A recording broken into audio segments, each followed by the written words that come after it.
Hello everyone. इस video में हम सीखेंगे एस्ट्रोनॉमिकल टेलीस्कोप, कंपाउंड माइक्रोस्कोप और सिंपल माइक्रोस्कोप। इससे पहले वाले वीडियो में हमने बना रखे हैं और अब इसके बाद आपका ये एस्ट्रोनॉमिकल टेलीस्कोप है। क्या है ये? It is a refracting type telescope. Refracting यानी इसके अंदर होगा क्या, रिफ्रैक्शन होगा। Use to see heavenly bodies, heavenly bodies को देखने के लिए, heavenly bodies like stars, planets, satellites etcetera, इनको देखने के लिए इसका यूज़ करते हैं। ये आप लिखेंगे एस्ट्रोनॉमिकल टेलीस्कोप की डेफिनेशन अगर कहेंगे तो। कंस्ट्रक्शन क्या है इसकी? It consist of two converging lenses, यानी कन्वेक्स लेंस हैं दो, mounted coaxially at the outer end of the two sliding tube. इस टेलीस्कोप के अंदर दो स्लाइडिंग ट्यूब होंगी, एक दूसरे के अंदर आगे पीछे उनको खिसकाया जा सकता है। एक साइड में आप जो है ना ऑब्जेक्टिव को रख देंगे, एक साइड में एक एंड पे ऑब्जेक्टिव होगा और दूसरे एंड पे क्या हो जाएगा, आपका आई पीस हो जाएगा। लेंस दोनों के दोनों आपकी कन्वर्जिंग यानी कि कन्वेक्स लेंस होंगे। तो कौन कौन से लेंस हैं? ऑब्जेक्टिव और आई पीस, इनकी फोकल लेंथ वगैरह क्या है, अपर्चर क्या है, उसके बारे में देखिए। ऑब्जेक्टिव क्या है? It is a convex lens of larger focal length. Convex lens होगा जिसकी फोकल लेंथ क्या होगी, ज़्यादा होगी। And a much larger aperture, aperture भी ज़्यादा होगा। अपर्चर ज़्यादा किसके लिए? ताकि ऑब्जेक्ट से जो लाइट आए वो मैक्सिमम लाइट इसके अंदर इंटर कर पाए, ज़्यादा से ज़्यादा लाइट आए ताकि इमेज जो बने आपकी वो क्लियर दिख पाए आपको। इसके लिए फोकल लेंथ जो है वो लार्ज है आपकी, और फोकल जो अपर्चर है वो भी आपका लार्ज होना चाहिए। आई पीस क्या है? Eyepiece it is a convex lens of small focal length. ये भी कन्वेक्स लेंस ही होगा लेकिन फोकल लेंथ इसकी स्मॉल होगी और अपर्चर भी इसका स्मॉल होगा। और ये इसलिए होता था कि जो इमेज जो बने ना ऑब्जेक्टिव के द्वारा, उसको इकट्ठा करके बड़ी इमेज की छोटी इमेज तो बनेगी लेकिन क्लियर बन पाएगी जब इसका अपर्चर छोटा होगा। तो वर्किंग क्या है इसकी? वर्किंग में जो हमने लेंसेज के अंदर इमेज बनने वाली जो कंडीशंस है उन्हीं के बेस के ऊपर आप इसको कर पाएंगे। When A parallel beam of light, हमें पता है कि जब कन्वेक्स लेंस के ऊपर पैरेलल बीम ऑफ लाइट आएगी तो कहाँ से जाएगी? वो फोकस में से जाएगी। लेकिन अगर वो प्रिंसिपल एक्सिस के पैरेलल आएगी तो फोकस में से जाएगी। और अगर प्रिंसिपल एक्सिस के पैरेलल नहीं है, सिर्फ पैरेलल है, तो फोकल प्लेन में से जाएगी, फोकस प्लेन में से जाएगी। जैसे मान लीजिए ये है आपका कन्वेक्स लेंस है और ये आपका प्रिंसिपल एक्सिस है, ये फोकस है इसके। अगर पैरेलल बीम तो आ रही है प्रिंसिपल एक्सिस के तो कहाँ से जाएंगे? फोकस में से पास करेंगे, ऐसे फोकस में से। लेकिन अगर आपकी ये बीम पैरेलल तो है लेकिन प्रिंसिपल एक्सिस के पैरेलल नहीं है, सपोज कीजिए इस टाइप से आ रही है, इस ढंग से आ रही है रेज, तो ये कहाँ होगी? मिले इमेज तो फोकस पर ही बनेगी लेकिन बिल्कुल एग्जैक्ट फोकस पे ना बन के फोकल प्लेन पे बनेगी, यहाँ जाके बन जाएगी इमेज, यहाँ जाके रे मिलेंगी आपकी, यहाँ नहीं मिलेंगी फोकस पे, फोकस पर नहीं मिलेंगी, फोकल प्लेन में जाके नहीं। ये फोकल प्लेन जो इसमें से पास होगा, ऐसे परपेंडिकुलर होगा इसके, इसमें से पास होंगी। तो when a parallel beam of light incident on the objective, it forms a real inverted and diminished image, real inverted और diminished image a dash b dash in its focal plane। देखिए word क्या लिखा, focal plane. कहाँ बनाएगी? Focal plane में बनाएगी, not on the focus, focal plane में। अच्छा, फिर उसके बाद क्या करेंगे? ये इमेज बन गई किसकी? पैरेलल बीम, जो आपकी हेवनली बॉडीज है उसकी इमेज फोकल प्लेन पे बन गई है। The eye piece is so adjusted, eye piece को इस ढंग से एडजस्ट करेंगे that the image A dash B dash exactly lies its focus. किसका फोकस? आई पीस का। यानी कि ऑब्जेक्टिव ने जो इमेज बनाई है वो उसको इस ढंग से, उस इमेज को आई पीस को हम आगे पीछे स्लाइड करके रैक एंड पिनियन अरेंजमेंट से इस ढंग से एडजस्ट करेंगे ताकि ये जो इमेज बनती है ऑब्जेक्टिव की, ये आई पीस के फोकस पर बने। और आई पीस के फोकस पर बनेगी तो फिर आई पीस जो इमेज बनाएगा वो इमेज आपकी क्या होगी? इन्फिनिटी पे तो बनेगी जाके। Therefore the final image is formed at infinity and is highly magnified and inverted. Highly magnified भी होगी और इन्वर्टेड भी होगी। कैसे होगी देखिए, ये जैसे फिगर बना रखी है मैंने, ये देखिए यहाँ पे इस फिगर में देखिए आप, जैसे ये आपका ऑब्जेक्टिव है, इमेज आपकी कहाँ पे, इन्फिनिटी है, रेज फ्रॉम डिस्टेंट ऑब्जेक्ट। ये सपोज कीजिए ऑब्जेक्ट वहाँ बहुत दूर है, वैसे दिखा रखा है यहाँ पे ऐसे। तो ये इमेज कहाँ आके मिली है, ये फोकल प्लेन है, ये फोकल प्लेन है किसका, ऑब्जेक्टिव का, यहाँ आके मिल गई है।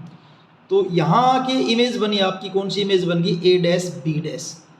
अब इस आई पीस को आगे पीछे ऐसे एडजस्ट करेंगे कि ये जो इमेज बनाई है ऑब्जेक्टिव ने, इस आई पीस के लिए ऑब्जेक्ट का काम करे, ऑब्जेक्टिव की इमेज आई पीस के लिए ऑब्जेक्ट का काम करे।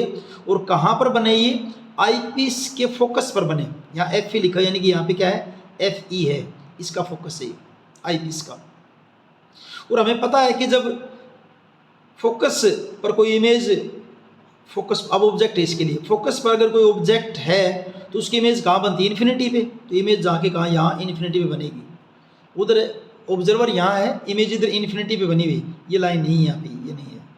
इमेज कहाँ पर बनी हुई है, इन्फिनिटी पर बनी हुई है। ये आपकी फिगर जो इसके अंदर आपने इसको ड्रा करना है, इस फिगर को बनाना है, ठीक है। अब आप इस पीछे देखते हैं एक बार, इसमें क्या था आपका, यहाँ तक लिख लिया।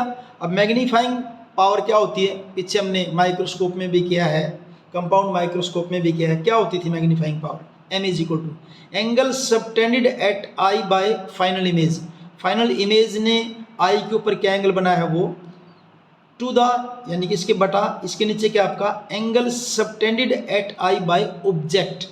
ऑब्जेक्ट ने आई के ऊपर क्या एंगल बनाया है वो, ठीक है। As the object is very far off, क्योंकि ऑब्जेक्ट तो बहुत ज़्यादा दूर है, तो the angle subtended by it at the eye, eye के ऊपर ये ऑब्जेक्ट जो एंगल बनाएगा is practically equal to the angle alpha subtended by it at the objective. हमको यही, हम इसको यही मान लेंगे कि ये जो एंगल बनाया है ना इसने, ऑब्जेक्ट ने आई के ऊपर, हम उसको ये मान लेंगे कि ऑब्जेक्टिव के ऊपर ही है। क्योंकि ऑब्जेक्ट आपका बहुत ज़्यादा दूर है, तो इससे कोई फर्क नहीं पड़ेगा कि हम इस एंगल अल्फा को आई के ऊपर मान रहे हैं या हम इसको ऑब्जेक्टिव पर मान रहे हैं, इससे बहुत ज़्यादा फर्क नहीं पड़ने वाला है। तो अब मैग्निफिकेशन कैसे निकालते हैं इसके, देखिए मैग्निफिकेशन यहाँ इस फिगर के अंदर देखिए, एंगल्स के नाम देखिए पहले। एंगल अल्फा, ये आपका एंगल अल्फा है, जो किसने बनाया है, ऑब्जेक्ट ने। किससे बनाया है, ऑब्जेक्ट ने बनाया है ऑब्जेक्टिव पे। और ये इसके इक्वल होगा इस साइड में अल्फा, क्यों, वर्टिकल ऑपोजिट एंगल, दोनों के आपके वर्टिकल ऑपोजिट एंगल। ऑब्जेक्टिव के ऊपर एंगल तो अल्फा ये बना, लेकिन हम इसको ले लेंगे क्योंकि वर्टिकल ऑपोजिट एंगल आपके इक्वल होते हैं। और इमेज जो है ये, यहाँ इमेज उधर से आ रही है ना, इमेज बन के, तो ये आ रही है, ये बन के आ रही है इमेज, यहाँ उधर बनेगी इमेज कहीं पे। तो उस इमेज का टॉप ले लिया, मान ले वहाँ हमने इधर इमेज का टॉप लिया, तो उसने आई के ऊपर कितना एंगल बनाया, ये बीटा, ये वाला एंगल, ये एंगल बीटा आपका। तो जो अल्फा है वो एंगल आपका क्या हो जाएगा, ए डैश ओ बी डैश, ए डैश ओ बी डैश, ये एंगल। और एंगल बीटा जो इमेज ने बनाया है वो क्या आपका, ए डैश ई, ए डैश ई और बी डैश, ये बी डैश यहाँ पे, बी डैश, ठीक है। यहाँ दिखा भी दिया हमने, ओ से लेकर यहाँ तक ये आपकी फोकल लेंथ होगी, किसकी होगी है, ऑब्जेक्टिव की। और एफ ई, ये फोकल लेंथ किसकी होगी, आई पीस की होगी, ठीक है। अब आपका मैग्निफिकेशन किसके बराबर है, angle subtended at eye by the image to the angle subtended by the object at the eye, ये लिख दिया हमने।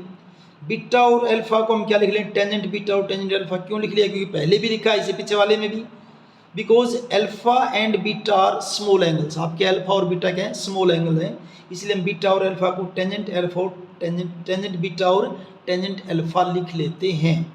अब टेंजेंट बीटा क्या बनेगा, इनकी देख लीजिए, टेंजेंट बीटा क्या बनेगा, टेंजेंट बीटा बनेगा इसमें से, इस ट्रायंगल में से। ट्रायंगल का नाम क्या है, ए डैश ई बी डैश, इस ट्रायंगल में। या 90 एंगल ये है, तो परपेंडिकुलर यहाँ पे टेंजेंट किसके बराबर, परपेंडिकुलर बाय बेस। परपेंडिकुलर क्या आपका, ए डैश बी डैश, और बेस आपका क्या है, बी डैश ई। तो टेंजेंट बीटा की जगह क्या लिखा, A dash B dash by B dash E, ये लिख दिया हमने, बी डैश ई। इस फिगर को दिख जाएगा थोड़ा सा यहाँ से, ये A dash B dash by B dash E. और ऐसे ही टेंजेंट अल्फा अगर लिखेंगे, अल्फा ये, इसमें परपेंडिकुलर क्या आपका, ए डैश बी डैश, ए डैश बी डैश।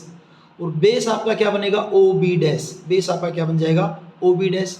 अब ए बी डैश से ए बी डैश कैंसिल हो जाएगा, आपका बच जाएगा क्या आपका O B dash by B dash E, O B dash by B dash E. ठीक है, अगर हम ओ बी डैश को देखते हैं, देखिए ओ बी डैश ये डिस्टेंस किसके लिए है, distance of A dash B dash, किसकी, इस जो आपके ऑब्जेक्टिव की जो इमेज बनी थी, distance of A dash B dash from the objective, किससे, ऑब्जेक्टिव से, ए डिस्टेंस ही, अगर ऑब्जेक्टिव से तो यही डायरेक्शन तो सेम डायरेक्शन होगी, ये डायरेक्शन और इंसिडेंट लाइट की डायरेक्शन सेम है, तो distance of A dash B dash from the objective along the incident light, तो उसको हमने क्या ले लिया plus F O, focal length of objective. B E dash की जब बात करेंगे, बी डैश ई की, बी डैश ई, ये B dash E, B dash E ये क्या है, distance of A dash B dash from eye piece, ये डिस्टेंस किससे लिया आप आई पीस से, और आई पीस से लेंगे तो इस तरफ मेजर करेंगे इस डिस्टेंस को, इंसिडेंट की लाइट की डायरेक्शन ये है, इंसिडेंट लाइट की डायरेक्शन ये है, और ये डिस्टेंस साइन कन्वेंशन के अकॉर्डिंग फ्री क्या हो जाएगी, माइनस में आ जाएगी, यानी कि हम इसको क्या लिखेंगे O B dash is equal to क्या बी डैश ई, आपका क्या हो जाएगा माइनस एफ ई के हो जाएगा, minus F E, distance of A dash B dash from the eye piece against the incident light, क्योंकि इंसिडेंट लाइट के अगेंस्ट है इसलिए साइन किसका आ गया, माइनस का आ गया।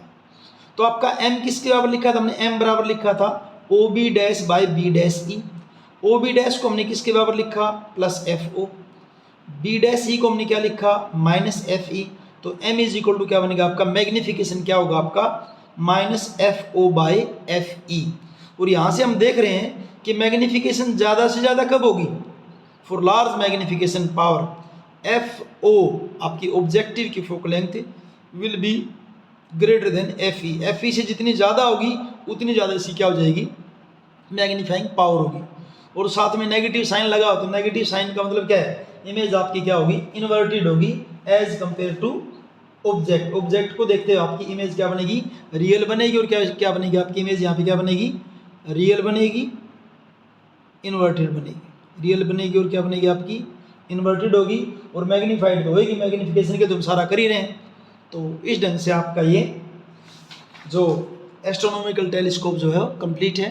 वीडियो अगर आपको अच्छे से समझ में आया है तो लाइक कीजिए, अपने दोस्तों के साथ शेयर कीजिए, चैनल को सब्सक्राइब कीजिए। Thank you.